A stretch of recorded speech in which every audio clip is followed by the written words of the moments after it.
Salut, c'est Mika pour MaxiProtec. Aujourd'hui, je vous présente le PPQ de chez Walther, distribué par Umarex. C'est un pistolet à plomb en 4,5 mm qui va développer une puissance d'environ 3 joules après passage au chronographe, donc ce qui est très bien.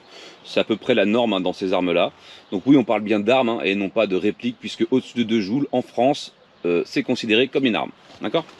Alors, découvrons ce petit PPQ. On est sous licence, donc on a une reproduction authentique de l'arme officielle, qui est le PPQ. J'avais présenté le M2 qui était en blowback, celui-ci n'est pas en blowback. Il va fonctionner comme plusieurs de ses confrères de chez Umarex, c'est-à-dire avec ce système-là. Le petit barillet qui vient se mettre là. D'ailleurs, il y en a 2 de fournis avec, si vous faites 16 coups, sachant que les modèles alliage comme ça sont compatibles entre eux chez Umarex.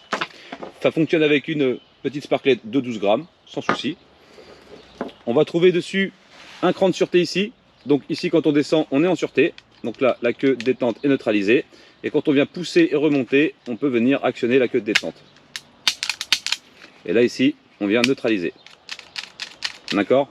Plutôt simple et efficace. On va trouver sur la hausse et le guidon 3 points de couleur orange pour une acquisition rapide de cible. Plutôt sympathique. Ok ? Petit rail dessous pour venir mettre une petite lampe tactique ou un pointeur laser ou un combo des deux, comme vous le souhaitez. Ça peut être un plus en esthétisme. C'est uniquement de la simple action, il n'y a pas de double action, d'accord ? Vous voyez pas de chien derrière. Un nouveau grip et un nouveau système pour la sparklette, c'est-à-dire un nouveau système rapide sans outils. Ici, vous allez tirer sur le bas, on vient trouver la trappe derrière pour mettre la sparklette de CO2, ce qui est plutôt intéressant. Donc on vient la glisser dedans, on a une petite molette et on vient serrer. Voilà, alors vraiment, il n'y a rien de difficile là-dedans. On vient serrer la sparklette et là on a entendu le petit pchit et on est prêt. Donc là on vient refermer. Une fois qu'on a refermé ça, on vient claquer derrière le clip. C'est prêt, d'accord ? On va sortir les 2 chargeurs que j'ai déjà alimentés pour un gain de temps, puisque ça, c'est vraiment pas compliqué.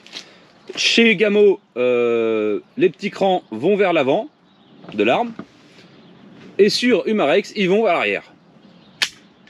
Voilà, ok ? Donc on va venir mettre notre petit barillet. Et on vient refermer, alors comme ça. Fermé, d'accord ? Voilà. On met l'arme toujours en sécurité. Je vais mettre ma caméra de cible en route et on est parti pour le test. Bon, le poids est de 610 grammes, hein, ce qui est plutôt correct, hein, même mise en place. On a toute une structure synthétique, mais de très haute densité pour une très bonne résistance.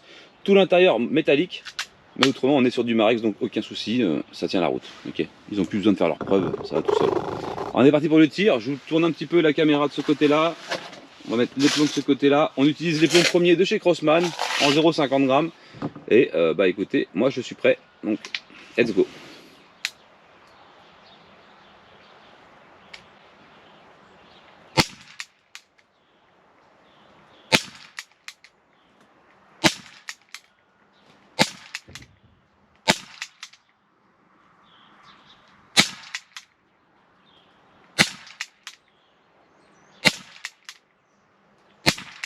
Ah, il tape plutôt pas mal, il fait pas mal d'un beau bruit, d'accord? Donc quand on a fini le premier barillet, alors on n'incline pas l'arme parce que ça risque de faire tomber le petit barillet. Donc on ouvre tout simplement, ici, tac, et on vient le faire sortir avec son doigt. On met le suivant, et on vient refermer. Tac, et on est reparti pour une deuxième séance. Alors pas de blowback, qui dit pas de blowback dit plus d'autonomie. Vous ferez environ entre 6 et 7 chargeurs avec le plein d'une sparklette de CO2. Plutôt intéressant, et la précision est bonne, on a 8 mètres environ.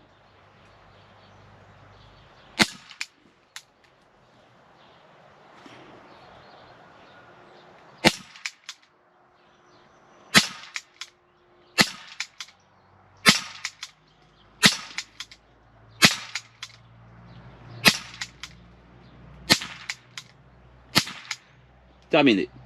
On vient passer l'arme en sécurité, on fait tomber le chargeur comme sur une arme normale. Hein, c'est pas une exception et ça donne des bonnes bases et surtout des bonnes habitudes. Allez, on va chercher la cible, on fait le compte rendu. Bon, pour la précision, hop là, tac.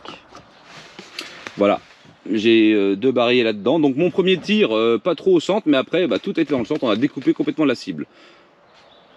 Plutôt correct. On est à 8 mètres, ça ne lui posera pas de problème d'aller à 10-15 mètres pour du pinking sur de la petite canette en alu, vous savez, ou faire du petit gong de balancement et compagnie, de la cible basculante.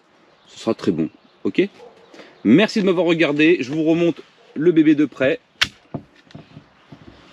Très joli, très bien fini, de toute façon, comme je vous disais, c'est sous licence, donc là, il n'y a pas de problème là-dessus. Et moi, je le trouve plutôt sympathique, ok? Merci d'avoir regardé, et je vous dis à plus pour une prochaine vidéo. Bye.